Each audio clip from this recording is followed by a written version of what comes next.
Why are NBA title contenders suddenly acting like they're broke? How did a new collective bargaining agreement turn the trade deadline into salary cap calculus? And why might the most aggressive traders be the teams at the bottom of the standings? I'm your host Kyle, and welcome to Basketball Business, where we uncover the money moves behind the hardwood.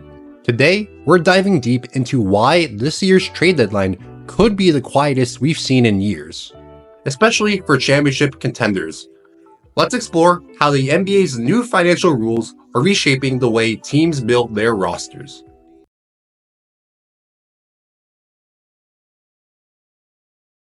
Before we dive into why this trade deadline might be different, let's talk about a fundamental truth in NBA trades that often gets overlooked.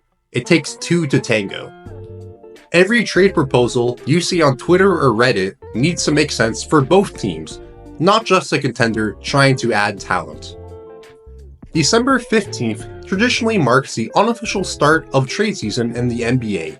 It's when roughly 87% of players become eligible to be traded, including most free agents who signed new contracts this past summer.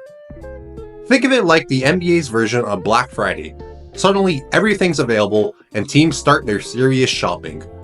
We've already had two deals go down, with Thomas Bryant getting shipped to Indiana for a second-round pick swap with Miami, and the Warriors landing Dennis Schroeder for D'Anthony Melton's expiring contract. But this year feels different. Despite having more players available to trade than ever, we're seeing less activity. Teams are being more selective, more cautious, and there's a reason for that.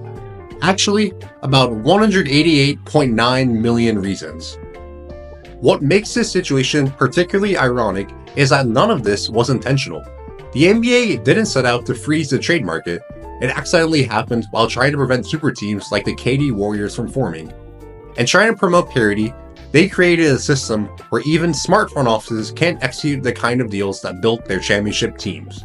I ain't really excited about the trade deadline, man. Nobody really excite me. Like if Jimmy go to Golden State, it's a big name, but I don't know if it really excite me. Let's talk about the elephant in the room, the NBA's new second apron. Think of the NBA salary system like a building with multiple floors. You have the base salary floor, then the soft salary cap, then the luxury tax first apron, and now this new second apron set at $188.9 million. Cross this threshold, and teams face unprecedented restrictions that fundamentally change how they can operate. Imagine you're running the Phoenix Suns. You've got three max players in Kevin Durant, Devin Booker, and Bradley Beal, putting you $32.9 million above this new threshold. Now you see a player who could help your team, but here's the catch. You can't combine contracts to match salaries, and you can't take back more money than you send out. This isn't just a Suns problem. The Timberwolves are $17.2 million over the line. The Celtics, $7.6 million over.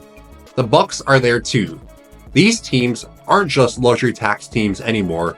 They're in a whole new tier of spending that comes with unprecedented restrictions. This creates what economists would classify as an illiquid market.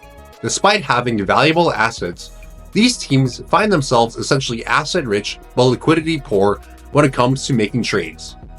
The Phoenix Suns, for instance, have over $216 million in tradable contracts, but functionally can only execute deals using Josh Okogie's $8.25 million salary as a single transaction unit.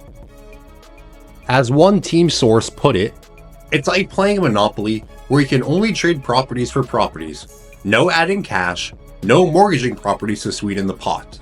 The new CBA essentially forces teams over the second apron to play by those same restrictive rules.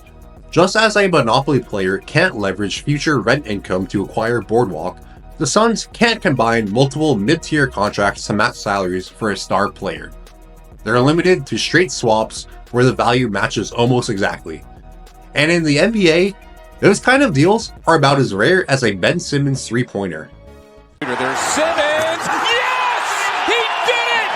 Ben Simmons! Hold me back, man! Even teams under the second apron, but over the first apron of $178.1 million are feeling the pinch. Teams like the Los Angeles Lakers and the New York Knicks can combine salaries, but still can't take back more money than they send out. In practice, this means they can only trade with other teams above the apron unless they find a third team to help, and that third team needs both cap space and roster spots.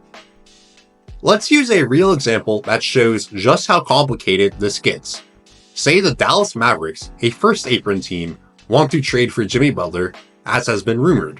They're currently $520 below the first apron, basically pocket change in NBA terms.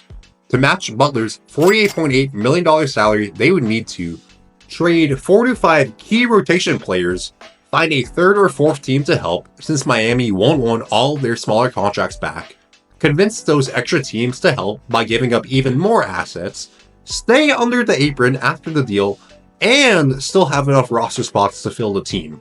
It's like trying to solve a Rubik's Cube while juggling. Technically possible, but probably not worth the headache. So what does this all mean for February 6th? We're likely looking at a very different kind of trade deadline. Instead of contenders loading up for playoff runs, we might see more teams focusing on avoiding the luxury tax. The real action could come from rebuilding teams like Washington and Brooklyn, who have both the flexibility and the motivation to make moves. Meanwhile, contenders are stuck window shopping, knowing they can't afford what's in the display case. It's created this bizarre market where sellers are ready to deal, but the traditional buyers can't even get in the door. Let's break down some of the most interesting names that could actually move despite all of these restrictions. First up is Kyle Kuzma in Washington. The Wizards forward has something rare in today's NBA, a contract that actually decreases each year. He's making $23 million this season, dropping to $21 million next year. In a league obsessed with future cap implications, that's like finding a coupon that gets better the more you use it. With championship experience, this stretch four could fit on the right contender. His teammate Malcolm Brogdon is another fascinating case. He's exactly what contenders need, a proven playoff performer who can run an offense and shoot threes. His $22.5 million expiring contract is just small enough that even teams near the apron could potentially find a way to make it work. The Wizards aren't going anywhere this season, and Brogdon could be the perfect rental for a team looking to make a push. Then there's Dorian Finney-Smith in Brooklyn. He's a prototype of what every contender wants, a 3-and-D wing who doesn't need the ball and can guard multiple positions. His $14.9 million salary is manageable, and the Nets are clearly in asset collection mode. The challenge? Brooklyn knows his value and won't give him away cheap just because teams are desperate for his skill set. The league accidentally created a system where teams like the Mavs and Celtics, who mastered the art of the midseason trade, now have to completely rethink their approach to roster building. What started as an attempt to prevent super teams has frozen the entire trade market. It's like the NBA tried to install a security system but locked everyone out of the building. What we're witnessing might be more than just a quiet trade deadline. It could be the new normal in the NBA. The days of contenders casually adding pieces at the deadline are probably over. Instead, we're entering an era where the real roster building has to happen in the summer, when teams have more flexibility and time to get creative with their cap management. This could fundamentally change how teams approach roster construction. Draft picks become even more valuable because rookie contracts are one of the few ways to add talent while staying under these new thresholds. Teams might start hoarding tradable contracts like they're collecting Pokemon cards, knowing that having the right salary number could be just as important as having the right player. The winners in this new NBA won't just be the teams with the best players. They'll be the ones who master this complex financial chess game. The front offices that can navigate these restrictions while maintaining flexibility will have a massive advantage over teams that paint themselves into a corner with bloated contracts. Thanks for watching this deep dive into the business behind this year's trade deadline. If you enjoyed or learned something new, please like, comment, and share with someone you think would enjoy. Subscribe to Basketball Business for more great content on the off-court money moves that make the on-court plays. Until next time, this is Kyle with Basketball Business.